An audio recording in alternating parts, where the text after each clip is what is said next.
Let's get a divorce. I'm cheating on you. Her bizarre logic left me speechless. I was so stunned I couldn't even think of a reply. Seeing my silence, she crossed her arms. And besides, what does your little affair have to do with me? Did this woman put you up to this? Let me tell you something, Leo. The answer is no. Not happening. Absolutely not. So much for the untouchable Ice Queen. She was having a full-blown meltdown, and this was Isabelle Sterling, the woman I had a purely transactional marriage with. No feelings involved. On our wedding day, I made myself a promise. I would not, under any circumstances, fall for this beautiful, rich, impeccably dressed woman. It was a matter of pride. I was the one who set the terms. Listen, I told her back then, I won't interfere in your life and I won't get any funny ideas. You do you. We just need to keep up appearances. Fine, was her clipped, cold reply. Exactly what I expected. I'd heard the rumors. After all, she was already in love with someone else. I never bothered to Google the guy's name or find out where he lived. As long as he wasn't dumb enough to show up and gloat, I was golden. With my family's money, I could coast for the rest of my life, provided I never actually tried to start a business. So Isabelle and I began our married life as polite, distant roommates. Just two people coexisting under the same roof. Every day, I'd offer a perfunctory morning, afternoon, or night, and that was the extent of our interaction. Isabelle, in turn, would respond with a single or maybe a slight nod if she was feeling generous. Occasionally, in what I assumed was a flicker of conscience, she'd remind me about a heat wave warning, or tell me to take an umbrella if it looked like rain. Are you going to the Vanguard tonight? I can have the driver take you, she asked one evening, her tone completely flat. The Vanguard was the usual spot for me and my buddies, a handful of trust fund kids with nothing better to do than burn through our inheritances. It was all harmless fun, mostly. Isabelle had come with me once shortly after we got married. My friends, who had only seen her briefly at the wedding, immediately started giving me a hard time. To what do we owe the honor? Matt had slurred with a smirk. Didn't think the great Isabelle Sterling had time to grace us mortals with her presence. Isabelle pursed her lips. Clearly uncomfortable with the banter. Well, she stammered, I think it's important to support my husband. She'd barely warmed her seat before her phone rang. She explained it was an emergency at the office and had to leave. Seeing the rare flicker of guilt on her face, I knew what was really up. A late-night rendezvous with the one that got away. Probably go, I'd said, waving her off magnanimously. Work is important. The second she was gone, they swarmed me, faces lit up with gossip. Dude, Matt leaned in.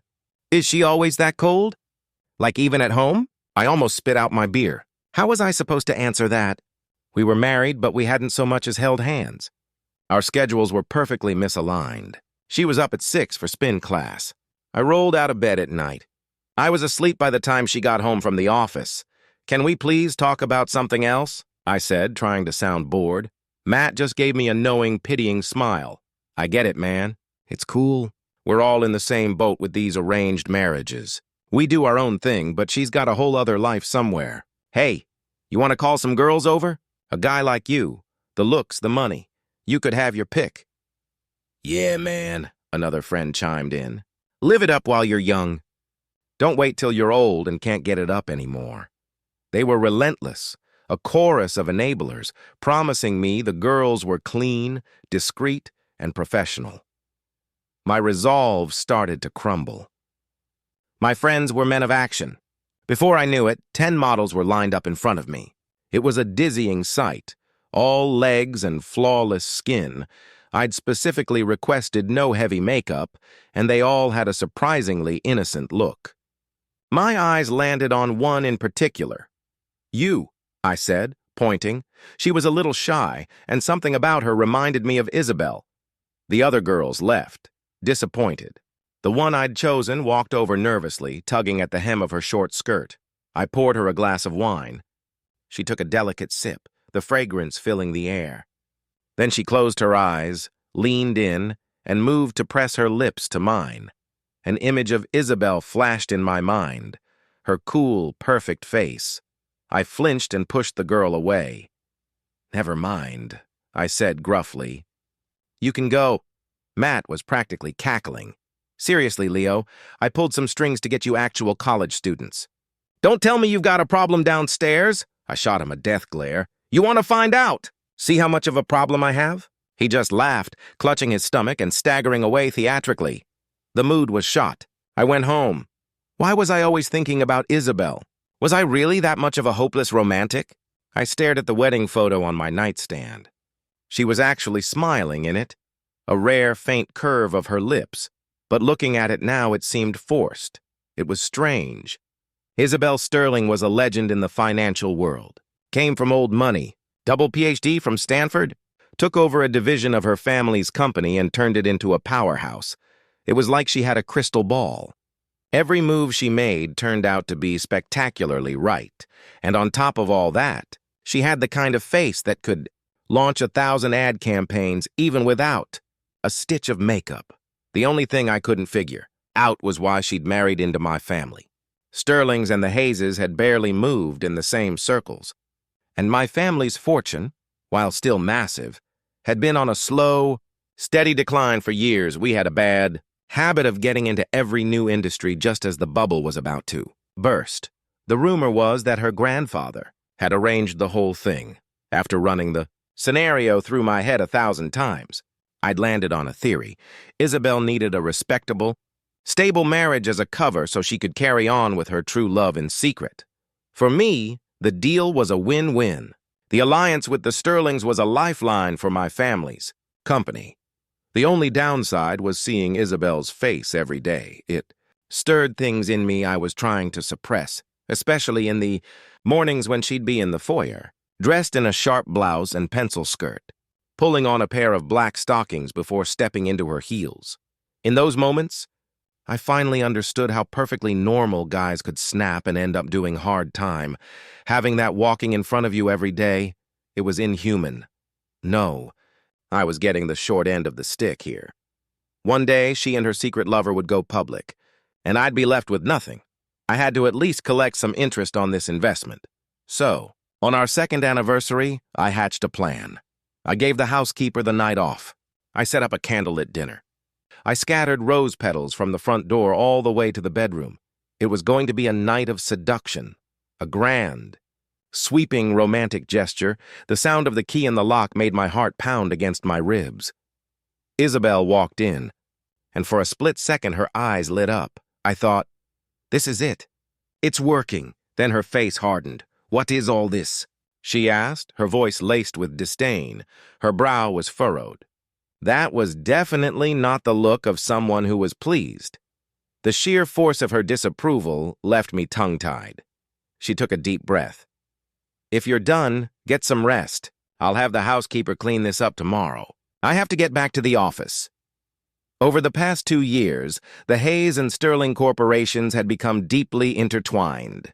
We were right in the middle of a critical joint venture. If we divorced now, it would send both our companies' stocks into a nosedive and crater the entire project.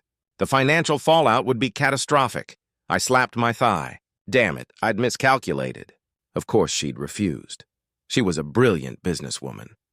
She'd seen the bottom line in an instant. For the next few days, Isabelle started coming home from work on time. She was suddenly around a lot. If I was scrolling on my phone on the couch, she was right there, tapping away on her laptop. If she saw I was playing a game, she'd pointedly look back at her screen. I got bored and decided to try cooking. As I stood in the kitchen, she hovered nearby, watching me like a hawk. I managed to burn the steak. It's a little charred, I said, turning to her. You want it?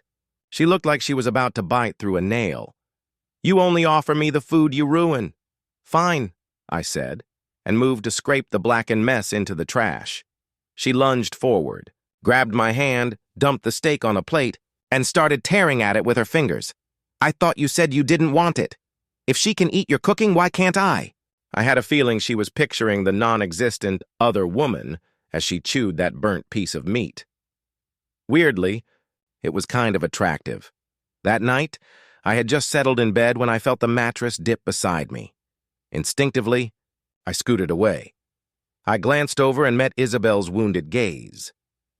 Do you hate me that much? She whispered. I quickly moved back. No, of course not.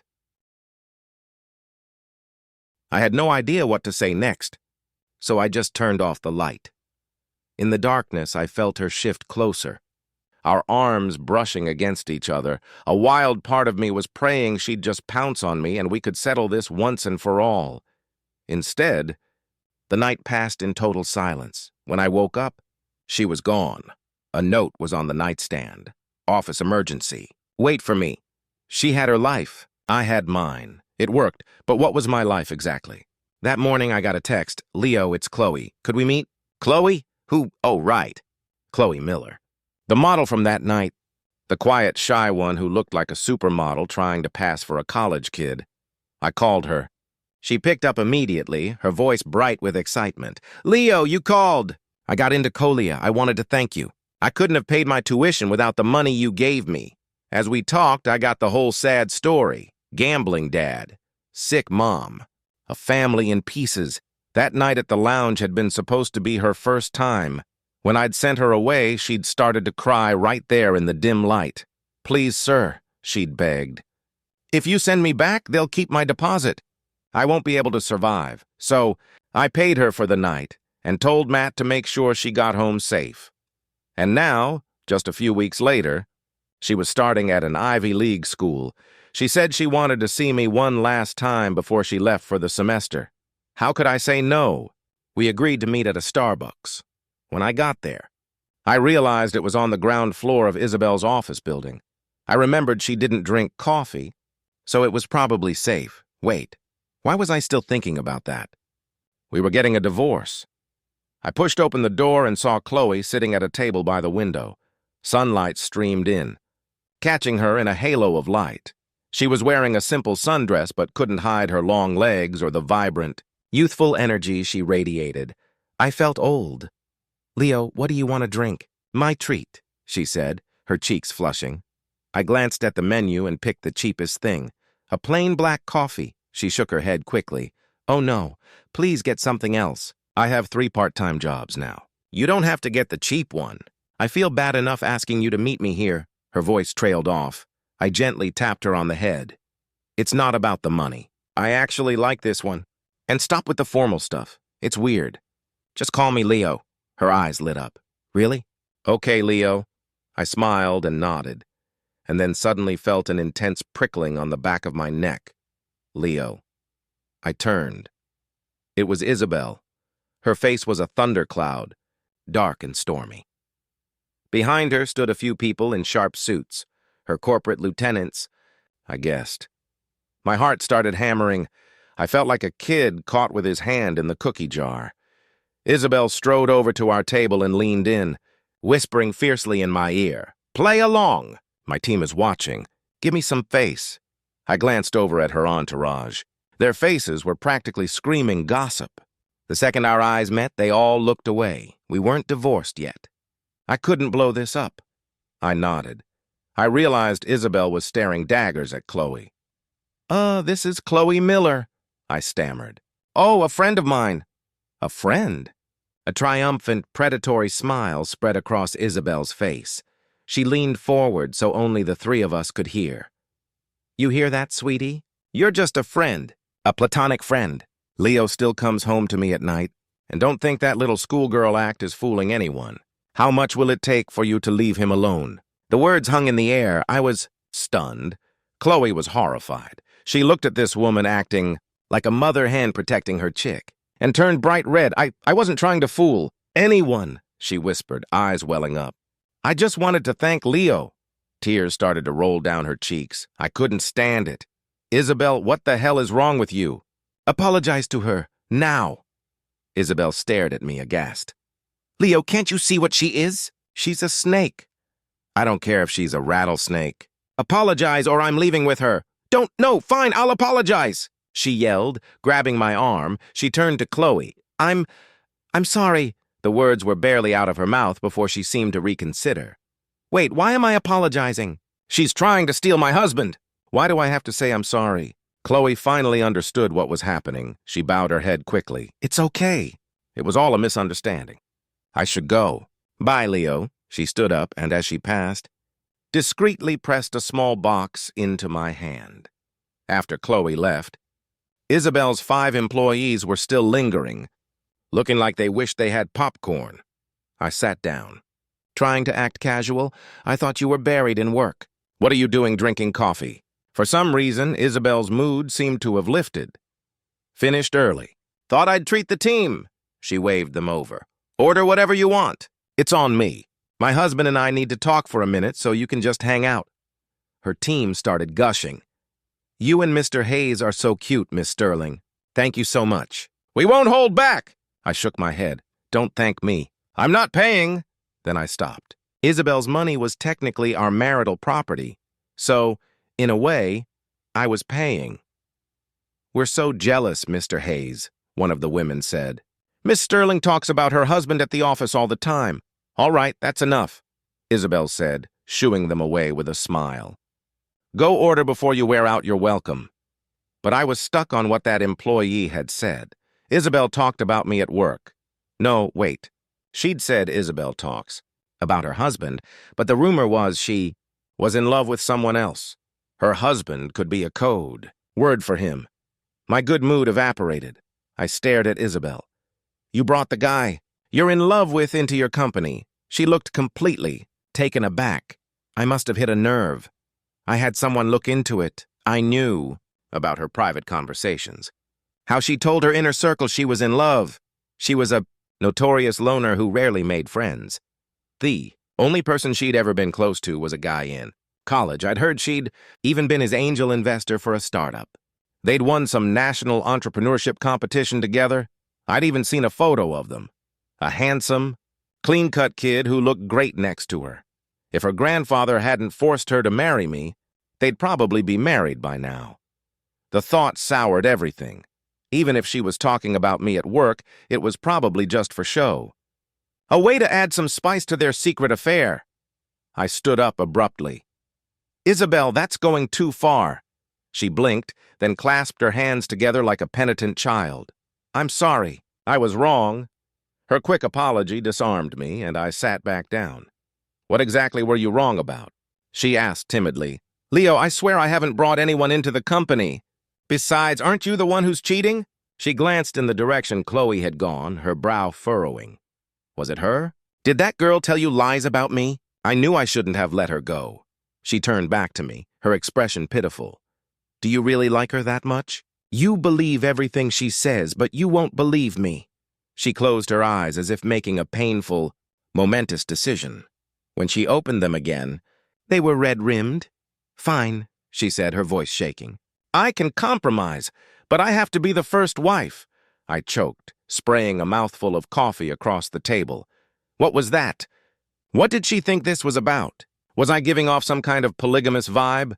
Wait, it wasn't the worst idea I'd ever... No, stop it. My plan was to use a fake affair to get a divorce, not to audition candidates for a harem. Something was very, very wrong here. Looking at Isabelle, who was now nodding to herself as if she'd just solved a complex equation, a wild theory began to form in my mind. Isabelle, I said slowly, the person you're in love with. It isn't me, is it? A blush crept from her cheeks all the way to the tips of her ears. She looked down and gave a tiny, shy nod. The world screeched to a halt. The internet, forums on how to get your wife to divorce you had definitely not mentioned this as a possible outcome. I was about to press for more details when her phone rang, a jarring intrusion. After a brief clipped conversation, she looked at me with genuine regret. Honey, something came up at the office. I have to go. Go home and wait for me. She stood, her professional mask snapping back into place, and strode out of the Starbucks with purpose. I beat a hasty retreat myself. My brain was overloaded. I needed to go home and process. I had several questions. First, when did Isabelle start having feelings for me? Second, if she liked me, why did she react with such anger to my anniversary surprise? And third, was she still in contact with that handsome college boyfriend? To get answers, I decided to wait for her, and while I waited, I recreated the scene from our anniversary, candlelit dinner. Rose petals strewn across the floor leading to the bedroom. I even put on the same suit. The living room was dark, lit only by the soft flicker of candles. When Isabelle opened the door, she froze. Then, with a slow, deliberate motion, she slipped off her blazer, leaving herself in just her silk blouse and skirt. She stepped onto the rose-petal path, her stockinged feet silent on the floor. Her eyes were glittering with a strange light. This wasn't anger. No, this time I saw something else. A blazing, unstoppable fire, Leo, she said, a slow, dangerous smile spreading across her face. You asked for this. I didn't fully grasp the weight of her words until the next morning, when I had to use both hands just to haul myself out of bed. The bed was still covered in crushed rose petals, but now they were mixed with something else, bright red stains on the white sheets. Something was wrong. No woman's first time was supposed to be that intense. Was she on something? Adrenaline pumped through me just as the bedroom door creaked open. Isabelle stepped inside, moving a little stiffly but wearing a radiant smile. Honey, you're awake. Are you hungry? I made breakfast. I picked at the perfectly cooked scrambled eggs and toast as Isabelle sat across from me, sipping her orange juice like a queen surveying her kingdom. Last time I did the whole candlelight dinner thing, you were furious, I said. What changed last night? She dabbed her lips with a napkin. I thought you'd been corrupted by some other woman. You never used to be so romantic, and honestly, I'm not very exciting. I don't know any of the tricks those other women do. It sort of made sense. I wasn't usually one for grand gestures. That night must have been a fluke, a surge of testosterone. But I still had questions. I looked her in the eye. I heard you were in love with someone in college. What was that about? Are you still in touch? Are you trying to have it both ways? Even though last night was unforgettable, I wasn't about to play the third wheel in some twisted love triangle. If she was playing games, I still wanted the divorce. Who are you talking about? She asked, looking genuinely confused. Under the table, I tried nudging her leg with my foot, maybe to break the tension, but her stocking was so smooth my foot slipped right off. Probably looked like I was flirting. I cleared my throat. Don't play dumb. I know you were all over that one guy in college. She frowned, thinking for a moment. Then her eyes lit up. Oh, you mean Jason Carter? Of course. The name matched the intel I'd gotten. My heart sank. Seeing my expression, her face paled. No, it's not what you think, she said, springing to her feet. I never liked him. Who's been feeding you these lies? When she saw her words weren't working, she rushed over to me, holding up her hand like she was swearing an oath. Honey, don't misunderstand. He just had a good head for business, so I helped him out a little. That's all, I swear. Besides, he's married now, and you know he's married. My sharp question had made her eyes well up. His wife is my executive assistant. She's on maternity leave right now. That's why I've been working so much overtime. It's true! She grabbed her phone, pulling up texts to prove it. I turned my head away. Annoyed, she followed my line of sight, shoving the screen closer to my face. Seeing how desperate and earnest she looked, I finally sighed. Okay. I believe you. She got up from her half-kneeling position and returned to her seat. But after a few bites, she suddenly narrowed her eyes at me. Did you have me investigated? Crap, she knew. Isabelle hated anyone prying into her private life. I waved my hands. No, honey. Listen, let me She leaned forward, pressing her finger to my lips. Shh, just admit it. You like me more, don't you? No matter how wild the other women are, you'll always have a place for me in your heart. They're just passing ships in the night. I'm your final destination. She was completely swept away in her own rom-com fantasy, a goofy, lovesick grin spreading across her face. I had to stop this before she got carried away.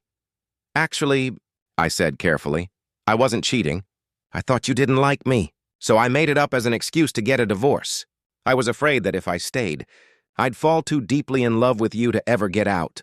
The words sounded so cheesy coming out of my mouth I wanted to bury myself. Isabelle just stared at me, wide-eyed for a full 30 seconds. Honey, you really like me? Looking at her shocked expression, I finally knew for sure the person she'd told her friends she was in love with was me. When the realization hit her, she began tearing my toast into little pieces, then feeding them to me, and then, right there in the living room, she put my stamina to the test all over again. After that day, Isabelle was like a different person. When I went out with my friends, she tagged along, smiling sweetly and fielding all their questions. "Ms. Sterling, aren't you usually swamped with work? How do you have time to hang out?" "Being with my husband is my most important job," she said matter-of-factly. "Wow, Isabelle, you're suddenly so clingy with Leo. Isn't it normal for a wife to be clingy with her husband?" "Our Leo is a great catch. Of course I'm going to take good care of him. Everything I have is his." It got so sappy I could barely listen. But in front of my friends, I felt like I could finally stand taller. The tables had turned. Then her phone rang. "Work. Go on," I said. "But come back soon." She kissed me loudly on the cheek before leaving. The moment she was gone, Matt grinned at me. "The missus is gone. Should we call some girls to liven things up?" I shook my head. "You guys have fun. I'm heading home. These last few days already felt like walking on clouds. Any more fun, and I might float away entirely." As I left the club, my phone buzzed. "Leo, help me." A location pin followed. It was from Chloe. We weren't close, but I couldn't ignore it. And honestly, she was part of the reason Isabelle and I had finally worked things out. I got in my car, texting Isabelle, going to check something out. "Be home later." I forwarded the pin, but didn't mention Chloe. The address led me to a rundown auto repair shop in a quiet industrial part of Queens. The air smelled of mildew. The place looked abandoned. "Chloe?" I called softly. Nothing. I pulled out my phone and called her. The second she answered, she screamed, "Leo! Run!" Figures emerged from the shadows. "Keep an eye on the girl," a gruff voice barked. "This is Isabelle Sterling's husband." "Grab him." 4 menacing guys started closing in. Hearing Isabelle's name, I figured this had to be business. One of her rivals. Maybe 4 against 1 wasn't good odds, even with a few years of boxing classes. Before they could strike, I lunged, dropping one of them with a quick, hard punch. The others got cautious, picking up pipes and broken wood. Circling me, I grabbed a plank from the floor to defend myself. Chloe screamed, "Watch out!" I felt a rush of air behind me, too late to dodge, a sickening thud. A crunch. But there was no pain. I spun around and saw Isabelle. She was standing behind me, her arm raised, blocking a blow that had been meant for my head. "You touch my husband," she snarled, her eyes blazing, "and I will kill you." Seeing the pipe connect with her arm made something in me snap. I attacked, wild and desperate, until sirens wailed in the distance. My legs gave out. Everything went black. When I woke up, the first thing I smelled was antiseptic. Everything was sterile and white. Isabelle was asleep beside my bed, her head bandaged, one arm in a cast. I shifted slightly. Her eyes shot open. "Leo, honey, you're awake." Her voice was thick with tears. She called for the doctor. After a thorough checkup, I was cleared, just bruises and scrapes. Isabelle wasn't as lucky. Both of her arms were fractured, one in a heavy cast, the other in a splint. "You're hurt way worse than me," I said, frustrated. "Go lie down," she shook her head. "No, I have to watch you." "Watch me do what?" "I'm not running away. I was so scared," she whispered. If I'd been a minute later, she explained that the men hadn't been after Chloe. They'd been after us. A cheerful voice interrupted. "Bed 7 needs a new IV." A young nurse came in to change my drip. "This one's an antibiotic," she said gently. Watching her work, I swallowed hard, just a reflex, but Isabelle noticed. Her eyes blazed with jealousy. For a second, I thought she'd launch herself at the nurse, but with both arms injured. Thank God she couldn't. Later, the doctor came in for rounds. He checked me quickly, then turned to Isabelle. She kept shooting me looks so intense they could have melted the bed rails. I raised a hand weakly. "Excuse me, doctor. Will this injury affect our, marital activities?" The doctor blinked, then nodded in understanding. "Oh, you mean intercourse?" "Yes, it's a strenuous activity.